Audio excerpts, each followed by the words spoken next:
so don't mind me. I'm kind of a bit of a mess myself. I really, I just changed my clothes since I've been in the same clothes for 2 days, and that's about it. So my hair is probably a mess. Anyway, I don't know who needs to hear this, but if you're a parent, you may or may not need to hear this. So this message is for parents, people who take care of kids in general. So first off, I saw a post on Facebook, of course, and I didn't really read it too much, but what I did read was that the mom was just venting or talking or asking questions or whatever it was. Sorry, and I guess her older kid was potty trained by 15 months, which to me already seems early. Seems like that's a bit of a stretch, but like in a good way. And if you can get your kid to do that, great. And there is elimination communication or whatever it's called, where you potty train them from like basically when they're an infant by watching and looking for the signs and the cues and all the things and stuff. So I get it. Like, it's not unheard of. It's not impossible. Like that. So I think if your kid's ready, your kid's ready. But I have a 15-month-old who would be nowhere near ready. He doesn't really walk. He doesn't have the motivation to do all these things. But I'm glad in a way because he's my youngest that I can soak it all in before he starts running and doing all this stuff. Because my oldest was, running at this age. But anyway, I'm getting ahead of myself. So she's talking about like feeling behind or like she's not doing something because her current son is 15 months and not being potty trained like her daughter was or whatever. And we got to remember, and this is the reminder, and I need this daily. Some people need it weekly or monthly, but I need it daily. I need to remember that it's okay to, the kids are just different. They're unique. And it's okay to go at your own pace. It's okay to do your own thing. It's okay because everybody is different and all babies are awesome and special in their own way and they do their things in their own time.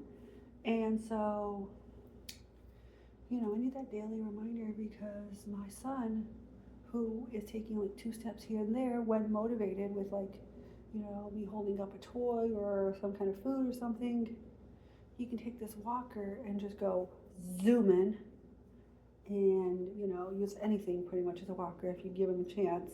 And so like, you can do that and he'll go flying and he'll be so fast and he'll have a great time and he'll hold on to things and cruise everywhere and he's so close. And I'm like trying not to be discouraged because my oldest, who, was running around and doing all this stuff, he was basically, walking when he had his first birthday, that sort of thing, so like he took his first steps around Christmas and his birthday's January 4th. So, yeah.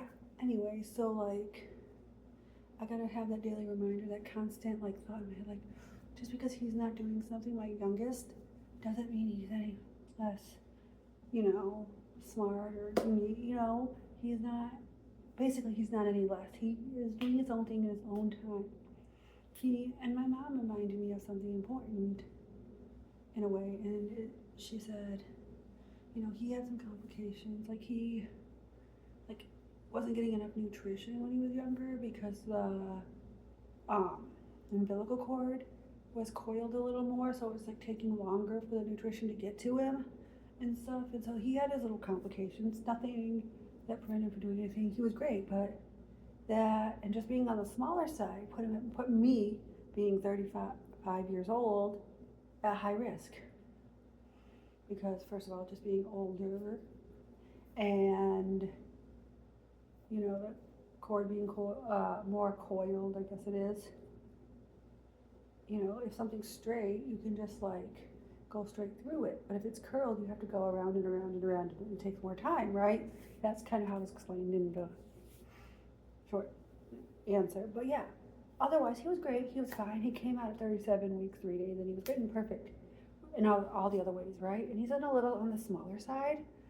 He's been on his own growth chart, his own growth, and yeah, he's in, physical therapy because he didn't want to sit at 9 months, and we finally got him in evaluated and done all the things, and by 11 months he still wasn't doing any of that because, that's when we finally got into doing, they came to my house, but we had the evaluations and stuff. We were trying to work on it since 9 months, and that process anyway.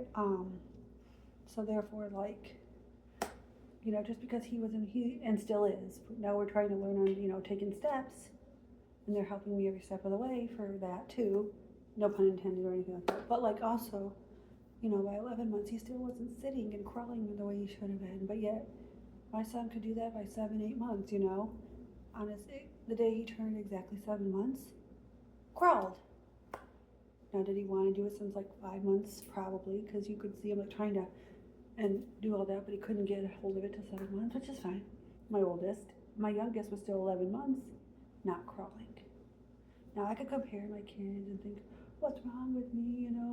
Am I not doing enough because I have 2 kids? No, I'm neglecting him, and I could wallow in self-pity. But I need that daily reminder that every child is different, and every child goes at their own pace. They're unique. They're different.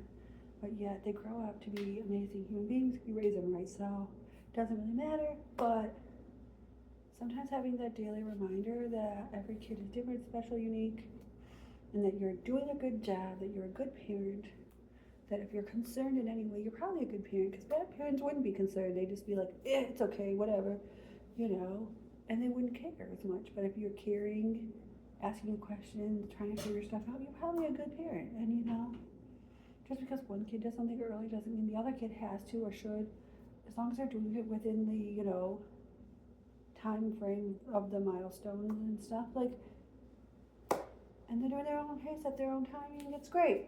So just remember that you are a good parent, no matter what. You're a good parent because every child's different and you're a good parent.